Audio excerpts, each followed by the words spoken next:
Good evening and welcome to the Dirk's Storytelling Hour.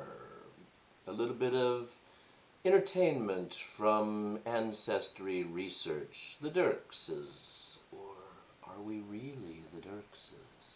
Future reveal. But today's story is about the murder of Carolyn Knapp, my great-great-grandmother Dirks. The time period, Battle Creek, Nebraska, June 5, 1893. And the headlines read, Murder at Battle Creek. Mrs. Fred Sargent killed by her jealous husband. A second headline reads, Horrible crime of a fiend. Fred Sargent shoots down wife in the streets of Battle Creek. Holding her little son by the hand, the poor woman meets her death at an early hour this morning. And then attempted suicide of the murderer. And the articles combined together read like this. Shortly after 4 o'clock this morning, the inhabitants of Battle Creek were awakened from their peaceful slumber with the cry of "Murder! Murder!" followed by several pistol shots. The cry came from the lips of Mrs. Fred Sargent, who a second later fell dead in the street, shot down, murdered, and the hand that committed the crime was the hand that should have protected and shielded, the hand of her husband, Fred Sargent. Sargent chased his wife out of the house early that morning, and she ran to the dwelling of W.F. Rivas. Mr. Rivas, who resides near the Sargent residence, was awakened by the cry of the murdered woman, and hastily dressing, looked out the window and discovered Mrs. Sargent in her nightclothes lying in the street, with her little son by her former husband, my great-grandfather, Philip Fern Dirks, standing beside her body, weeping. The balls of the gun took effect, one in her back, one in the back of her neck, killing her instantly. After killing his victim, Sargent turned the weapon on himself, a .32 caliber Smith & Wesson revolver, but the skull of the fiend was too thick for the bullet to penetrate, and a slight wound in the forehead was the only result. But the murderer was determined, and returning to the house, procured a butcher knife and proceeded to saw upon his throat until he fainted from the loss of blood. But he also made a poor job of this, cutting his windpipe about half in two, but missing the large veins of the neck. Mr. Rivas found him in a ditch near the house on his hands and knees, crawling around and trying to get up. He was taken into the house, and there he tried to get the butcher knife again, but was prevented. J.D. Hoover, with the assistance of others who had arrived on the scene, immediately conveyed the murderer into his house and summoned medical aid. A hasty examination by the physicians revealed several gashes across the throat where the butcher knife had played a leading part, and a slit in the windpipe. Up to the time that Mr. Hoover left, Mr. Sargent had not spoken, and the body of the victim still remained in the street, covered with a blanket. Sargent was immediately arrested and is now on bed at the hotel under the care of the doctor and the city marshal. Sargent is about 40 years of age and married the woman whose life he took about 4 or 5 months ago. She was the wife of Joseph Dirks, who died last fall. Dirks and the murderer were in partnership. In about 2 months after his death, Sargent concluded that it was not good for man or woman to be alone in life. So he proposed and was married to the widow 2 months after Dirks's funeral. Sargent had no money. What property there was in the family being his wife's name, in her name, which she inherited from Joseph Dirks. They had frequent quarrels, so the neighbors state, and Sargent had agreed to leave the country in consideration of his wife giving him $50. She failed to raise the money, and last evening Sargent, who had not been living with his wife for some time, called at her home for the purpose, it is stated, of inducing his wife to live with him again.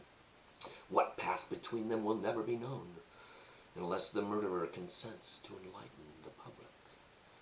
But the supposition is that Sargent, failing to reconcile matters, had deliberately planned to take his wife's life.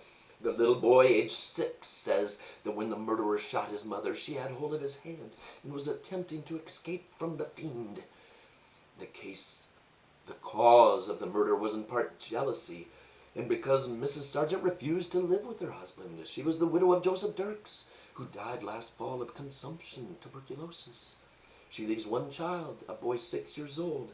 The man Sargent was living with the Dirks family at the time of death of Mr. Dirks, and after his death continued to stay with the widow and married her about 5 months after the death of the first husband. They had lived together a short time when trouble arose between them, and Mrs. Sargent drove Sargent away, and has been trying of late to get a divorce from him, and telling around among her neighbors that another party wanted to make her his wife. Sargent, of course, heard of it, and this, and his summary ousting from the murdered woman's house, drove him to commit the horrible crime of wife murder in attempted self-destruction. Coroner Sessions, County Attorney Licey, and Sheriff Luzey were summoned at an early hour this morning and are now in Battle Creek conducting an inquest over the remains of the murdered woman. The sentiment of the community is strongly against the murderer, and if his wounds do not prevail, the sheriff of Madison County will have the dignity of the law to maintain and a death sentence to execute. Not quite the way it turned out. We have a follow-up. December 1, 1893. Tuesday, a representative of the Reporter called upon Fred Sargent, who lately received a 20-year sentence for killing his wife, and interviewed him. Sargent's quarters in the county jail are clean, well-ventilated, and very comfortable. The cells and halls have lately been thoroughly cleaned and painted, and were the bars removed, the jail would look not unlike a private reception room. Sargent, the reader will recall, killed his wife last June in attempted suicide, was tried and sentenced to 20 years in the penitentiary at the recent term of the district court in Madison, Nebraska. The state attorneys, Messrs. Licey and Robinson, while recognizing the enormity of Sargent's crime, evidently took the view that Sargent's ideas of right and wrong were childlike, that the man was a mental wreck of inferior intelligence and abnormal in his views or lack of views of human rights, that he had forfeited his right to liberty and showed himself a menace to society and should be confined. But they would be exceeding their duty and their moral responsibility to themselves, the prisoner, and the community by advising the infliction of the death penalty, and on these lines framed their prosecution of the case. The defense, conducted by Messrs. Robertson, Wigton, and Whittam, insisted on the prisoner's unsoundness of mind and the existence of a mania and delusion in his mind that led to the commission of the crime, and the evidence in a measure sustained this theory, and hence the verdict. Sargent, by all appearances, is a pale, prematurely gray, rather spare, medium-sized, well-made man, a few months under 40 years of age. His cranium is bullet-shaped, of the type of the old-fashioned muzzle-loading musket ball, and falls far short of the conformation of the normal skull. His eyes are the hue of buttermilk, and have an insipid, glassy, blank, expressionless stare. He is taciturn and inclined to be moody while he speaks, but also can speak brightly, pleasantly, and even jocosely on occasions when aroused and prompted. The normal condition of his mind, though, is plainly that of lethargy, a species of lassitude or vacuity from chronic inertia and lack of development, a condition to which dissipation and continued alcoholic excess has no doubt largely contributed. No element of viciousness can be discovered in his countenance or speech, although no doubt have crossed. He could act brutally and exhibit a fury and frenzy, the very antithesis of his apparent semi-comatose, sluggish, and dormant attitude of mind. At times he becomes restless and walks the floor, and a gleam comes into his eyes, a far-away look, such as an animal might show when baffled, in trying to comprehend the cause of its failure and utter defeat. With the exception of the unnatural look that comes into his eyes when he walks the floor, pacing, his mind does not seem to participate in the erethism of his body and limbs. Deeply embedded beneath the skin of his forehead are the powder stains driven there by the explosion of the revolver when he attempted to take his own life. And 2/3 the way up the forehead, about an inch below the hairline and a half inch to the median line, is an indentation of the outer plate of the skull, about 1/4 of an inch deep, the depression corresponding in its contour and shape to the bullet that Sargent fired at his head. The fault that the bullet failed to enter the brain is not Sargent's, for his aim was true, and the part vaulted vital. And from the shape of the depression in his skull, the revolver must have been held level with the head, for the ball passed directly forward towards the brain, and meeting the skull, glanced obliquely upwards. The revolver was held so close to his head that the ball did not acquire the velocity or rotary motion which fact probably saved Sargent's life. Sargent's ideas of the fatal night are not very vivid, and his recollections somewhat vague, confused, and incoherent. "I don't know what possessed me," he said, "and all about how it was done. I had the gun, and I must have pulled harder than I intended, for it was one of them that go off by pulling the trigger. And then I fell, and it went off again, and I don't remember much after that. I didn't know I shot her first. I thought she stubbed her toe and fell as the gun went off. And then I fell, and it went off again and killed her. I don't know much about how I came to shoot myself. I guess I didn't know what I was doing. They told me things up there in the court I don't know anything about. They said I was upstairs in the hotel. I wasn't upstairs. I remember George Lucy, that's all. They said I wanted money from her, her own money.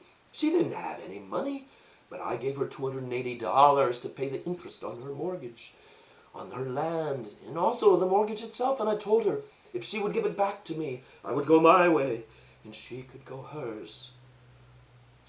Stottenberg made all the trouble. I didn't want to live with her anymore, but I didn't want Stottenberg and her to have any money."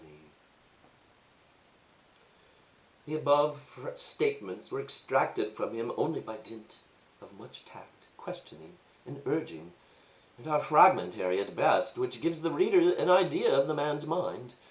Inquiry as to what he thought of the future elicited information which showed that he regarded the future much as an ox would, with indifference.